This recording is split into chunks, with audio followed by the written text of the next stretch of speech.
At meron pa po ditong isang nag-interview sa kanya na parang pinagtawanan pa po nila na baka daw po ang pinariringgan si Mayora Inday Sara Duterte na hindi po bagay na maging pangulo ng ating bansa.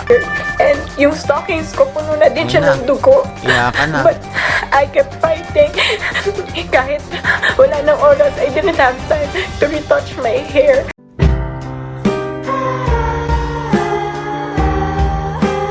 Yo, what's up mga lods? It's Megan Peps TV. Welcome back po sa YouTube channel.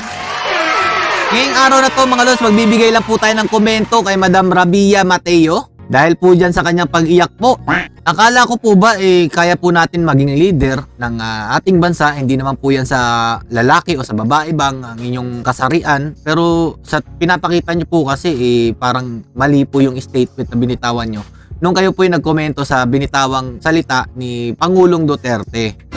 Pero unahan ko na po kayo mga lods, wala po akong galit dito kay Madam Rabia at proud po ako na siya po ang naging pambato ng ating bansa para po sa beauty pageant na yan.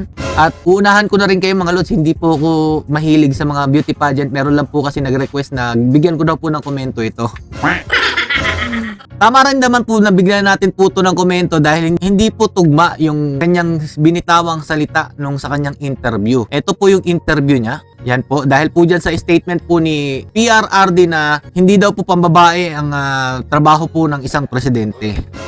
At siya naman po ay nagbigay ng komento dito at napakainit po ng binitawan niyang salita. Mapapakita ko po sa inyo na hindi po akma yung kanyang komento sa naging statement po ni President Duterte. Ang gusto lang po siguro nito ang mamuno ng ating bansa sa susunod na eleksyon si Leni Robredo. Bago po natin simulan to mga lods, kung bago lang po kaya sa aking YouTube channel, please click the subscribe button and click nyo na rin po yung notification bell para lagi kayo ma-update sa mga video gaya po nito. Ulitin ko po, wala po kong galit kay Madam Rabia Mateo. Proud po ako na siya po ang naging pambato natin ng ating pageant na yan.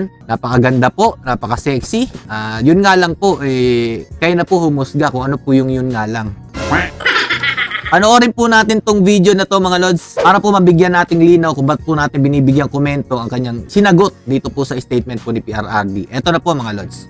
So The there. final question, the final question from the fans came from Mark. Very intense talaga ako when it comes to politics. Medyo related sa politics yung last question. President Duterte recently made a remark that the presidency was no job for a woman because of their emotional differences to men. What are your thoughts on this? Pakinggan niyo po yung sagot niya dito mga lods. Kaya po natin to binigyan ng komento.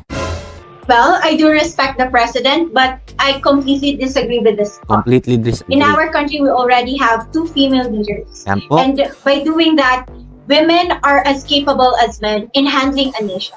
Idol po yata niya si former President Cory Aquino at saka si former President Gloria Macapagal Arroyo. I just want to give an example of what happened in New Zealand in conquering COVID virus, in which their female leader was able to nurse a newborn, but at the same time, she was able to become a mother to her land. I am a woman, and I believe that my emotion do make part in my leadership skills. And I have so much heart, I have so much calling in being a leader actually, and I do disagree with this thought. I can lead my country because I have the power to. We live in an era in which we need to treat men and women equally. We need to give them the same opportunities. And I won't agree with something like this because I know my capabilities and strength as a woman. And I know that I can make a difference, so much difference. And we need female leaders, leaders who will put their emotions in making decisions. And mga lods, kailangan daw po natin ng mga babaeng leader ng ating bansa. Hindi lang po ng ating bansa, sa iba't ibang uri po ng sektor.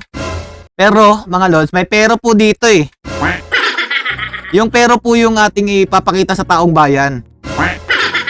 At meron pa po ditong isang nag-interview sa kanya na parang pinagtawanan pa po nila na baka daw po ang pinariringgan si Mayora Inday Sara Duterte na hindi po bagay na maging pangulo ng ating bansa. May tama naman sila dahil si PRRD ayaw niyang patakbuhin si Mayora Inday Sara bilang pangulo dahil napakahirap po na trabaho ito.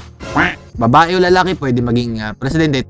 May tama rin naman po, hindi natin yan ikakaila. Pero ang mali lang po talaga dito, yung kakayanan po kasi ang hinahanap po natin dito, hindi po porket babae pwede na. Yan po ba si Madam Leni Robredo, sa tingin nyo, kapag naging Pangulo yan, kaya niya pong gawin ang ginagawa ni Pangulong Duterte? Yun po ang gusto nating iparating sa kanila. Hindi po pwedeng sagot lang ng sagot. Halata naman po kasi na meron din po kayong hindi gusto sa ating mahal na Pangulo. Diba? Makikita nyo naman po sa ibang mga post niya, parang may problema po talaga siya sa ating mahal na Pangulong Duterte. Pero hayaan po natin siya, ang karapatan po niya magsalita. Pero ito po, pakita natin sa kanya na yung palang pong pagsagot nyo dito, mali na po at hindi nyo po kayang panindigan. Because it's not all about experience. Sometimes you really need to put your emotion and to be the mother of your child. Or Drew, baka pinapatamaan lang yun ni Yan, President eto Duterte po, yung kanyang anak. Kailan masasabi ko, tawa pa more. Hindi nyo po kilala yan. Baka pag kayo binigyan niya ni Mayora Inday Sara. Hindi, joke lang. Hindi po ba pwedeng ang pinariringgan ni PRRD si Madam BP Leni Robredo? Yan po dapat ang sinabi nyo. Baka kami po naniwala pa. Dahil siya po walang kakayanan na mamuno bilang isang leader ng ating bansa. At ito po yung sinasabi ko pong sample sa inyo, Ma'am Rabia Mateo, na hindi po porket babae, lahat po pwede na maging leader. Paano po kung si Madam Leni Robredo, sasabihin nyo, kaya niya rin po mamuno, di ba? Meron pong tama, merong mali sa mga sinasabi po natin, pero yung dapat yung mali, wag na po natin pagpilitan. Yan mga Lods, no? Ito pong video na to, yung susunod na video na to, yung kontra po sa mga sinabi po niya kanina. Ito dapat ang national costume ni Miss Philippines Rabia Mateo sa National Costume Competition ng Miss Universe 2020. Pero paglabas ng Ilongga Beauty, wala na ang headdress na magsisilbi sana ng araw na bubuo sa Philippine flag-inspired national costume. Marami ring netizens ang pumuna sa national costume ng ating pambato. Dahil sa mga natanggap na pambabash, hindi napigilang maiyak ni Rabia. Ayan mga Lods, yung costume na to mga Lods, nakita ko pa po meron nag-post dito, talpakan daw po. Yung online sabong, ayoko na po ipakita dito sa screen, baka sabihin nila, sinasabihan po natin na hindi maganda yung costume. Nagaganda naman po, pero nakakatuwa lang po ibang nakikita natin sa social media na mga post. I'm so sorry kung na-disappointment kayo sa akin, but I know na I did my best. I even cut my finger earlier. Humahagalhal na mga Lods. Pasensya, Madam Rabia, ito po yung contradicts dun sa sinabi nyo po kanina sa unang video na pinakita natin. Kaya nyo po maging leader, sabi nyo po dun sa iyong statement na nasa iyo po yung katangian, na kaya nyo po mag-lead ng ating bansa. Pero ito lang po, hindi nyo lang po nasuot yung corona, ayan, nag-iiyak na po kayo. Paano po kayo matuturing na isang leader niyan? Diyan pa lang po hindi nyo na po mapakita na kaya nyo pong gampanan ng isang leader. And yung stockings ko, puno na din siya ng dugo. Iyakan na. But I kept fighting. Kahit wala nang oras, I didn't have time to retouch my hair. Sa kabila nito, nag-enjoy naman daw si Rabia sa pagrampa in her national costume. Ayan po mga Lods, no? Dito po natin napakita sa inyo, meron pong tama at mali sa mga sinasabi po niya, na dapat po yung mga mali, wag na po natin ipagpilitan. Ito po yun mga Lods. Napakaganda naman po, di ba, ng costume. Ayan po, napakaganda kahit wala po siyang corona. Dahil po ang explain niya po dito, siya daw po ang sun. Diyan po sa kanyang costume. May nagtanong po kasi, nasan daw po yung araw? Dapat yun po yung corona. Siya daw po yung sun dyan. At meron din po nagsasabi mga Lods, kayo na po bahala humusga, na magkamukha daw po sila ni Kaki Pangilinan. Ayan po, kayo na po bahala humusga mga Lods ha. Pero para sa akin, ang layo naman po ni Kaki Pangilinan dito kay Madam Rabia. Layong-layo po. Tapos, dito po tayo nagkatalo mga Lods. Yan po, sa gown na yan mga Lods to. Sexy. Dilaw na dilaw mga Lods. Hindi ko po alam kung saan po nakuha yung concept niyan. Ba't po dilaw yung suot niya? Sabi po nila dyan, joy daw po yung ibig sabihin ng dilaw Joy ang ibig sabihin ng dilaw, pero ayun, nag-iiyak po si Ma'am Rabia Mateo sa kanila pong interview. Ayan po, pasensya na po, Madam Rabia ha. Gawa lang din po ng, binigyan lang naman po natin ng komento yung inyong pahayag sa ginawa pong statement ni President Duterte. Yan po sa, hindi po pambabaing trabaho ang isang presidente ng ating bansa.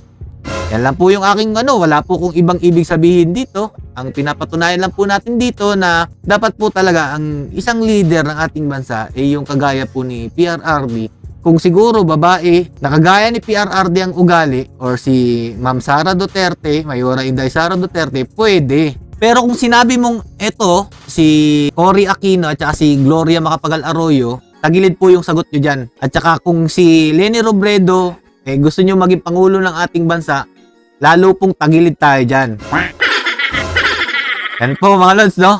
Etong video na to mga lods, patunay lang po na hindi po lahat ng mga sinasabi po ni Madam Rabia sa kanyang mga post, kumukontra po kasi sa ating mahal na Pangulo, totoo lahat. Dapat po, tahimik na lang po siya sa issue po ng politika para hindi po siya nadadamay. Kung ano man po naging resulta ng kanyang pagsali po sa kanyang pageant na yan, no, mga lods.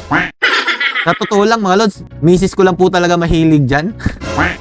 Hindi po ako mahilig sa mga gantong klaseng palabas, pero syempre kapag Pilipinas, sinusuportahan po natin. Pero depende na rin po yan kung gaano po nila sinusuportahan din ang ating gobyerno. Kailangan po natin suportahan ang mga sumusuporta po sa ating pamahalaan. Pero kung hindi po rin sila sumusuporta, ba't po natin sila susuportahan? Wala rin naman po nangyayari, di ba? Yan lang po mga lods. Hanggang dito lang po ang ating video at sana po nagustuhan nyo po itong ginawa kong video. Ewan ko lang kung magugustuhan nyo.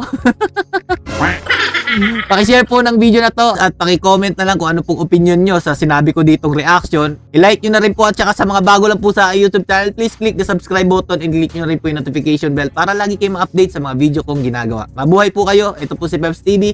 Lagi sa inyo rin sasabi ng stay safe mga lods and God bless you all. Peace!